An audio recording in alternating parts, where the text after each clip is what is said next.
പ്രിയമുള്ളവരെ, ഞാൻ ഇപ്പോൾ ചപ്പാറയുടെ മുകളിലാണ് നിൽക്കുന്നത്. ചപ്പാറയുടെ ഭയങ്കര ടൂറിസ്റ്റ് കേന്ദ്രം. 1.5 കിലോമീറ്ററാണ് പാറയുടെ നീളം. ഇതൊക്കെ കണ്ടില്ലേ?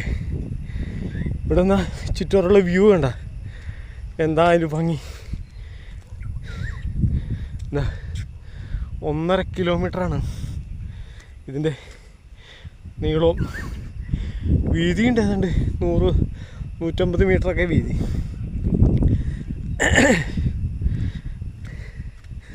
എന്തായാലേ ഒരു വൺ ഡേ പ്രോഗ്രാമൊക്കെ വെച്ച് കഴിഞ്ഞാൽ വന്ന് കാണാൻ പറ്റിയ ഏറ്റവും നല്ല സ്ഥലമാണ്. എന്താ അതിൻ്റെ ഒരു ഭംഗിയെന്ന് അറിയണ്ട. അതിൻ്റെ വ്യൂ പോയിൻ്റ് ഉണ്ട്. വൈകുന്നേരങ്ങളിലൊന്നും ആൾക്കാർക്ക് റെസ്റ്റ് ചെയ്യാനിരിക്കാനൊക്കെ സ്ഥലങ്ങളുണ്ട്. എന്തായാലും ഫാമിലിയായിട്ട് വരണം എനിക്ക്.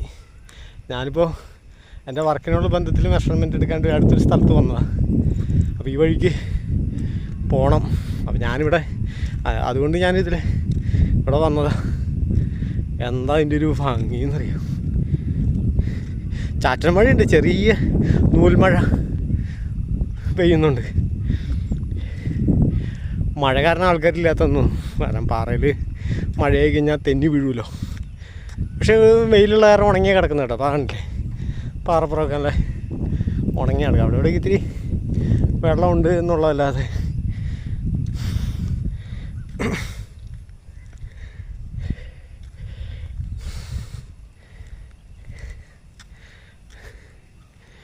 എൻ്റെ പൊന്നു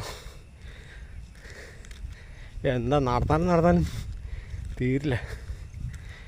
വ്യായാമമൊക്കെ ചെയ്യാൻ നല്ല സ്ഥലം. കാരണം അങ്ങനെ 2 പ്രാവശ്യം നടന്നു കഴിഞ്ഞാൽ തന്നെ നല്ല വ്യായാമം. എന്താ അതിൻ്റെ ഒരു അല്ലേ? ഇതുണ്ടോ മഴ പെയ്യുന്നുണ്ട് ചെറുതായിട്ട്. ഞാൻ കുടയൊന്നും എടുത്തിട്ടില്ല കണ്ടോ. പിന്നെ അപ്പുറത്തേക്ക് പാറ ഇങ്ങനെ നീണ്ടെന്ന് പറഞ്ഞ് കിടക്കുക.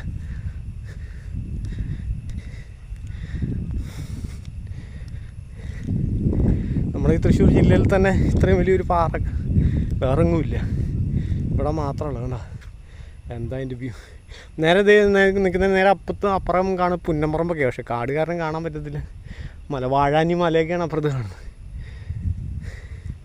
അതൊക്കെയാണ് വാഴാനി മല. പുല്ലങ്കണ്ടം, മേലില്ലം, പിന്നെ പീച്ചി വനം, പശ്ചിമഘട്ടമൊക്കെയാണ് കാണുന്നത്. കണ്ടോ ലോങ് സൈഡിൽ കാണുന്നത് പശ്ചിമഘട്ടമാണ്. വേസ്റ്റ് ബക്കറ്റൊക്കെ ഇരിക്കുന്നത് കണ്ടോ. എന്താ അതിൻ്റെ ഒരു ഭംഗി. ഓക്കെ കൂട്ടർ.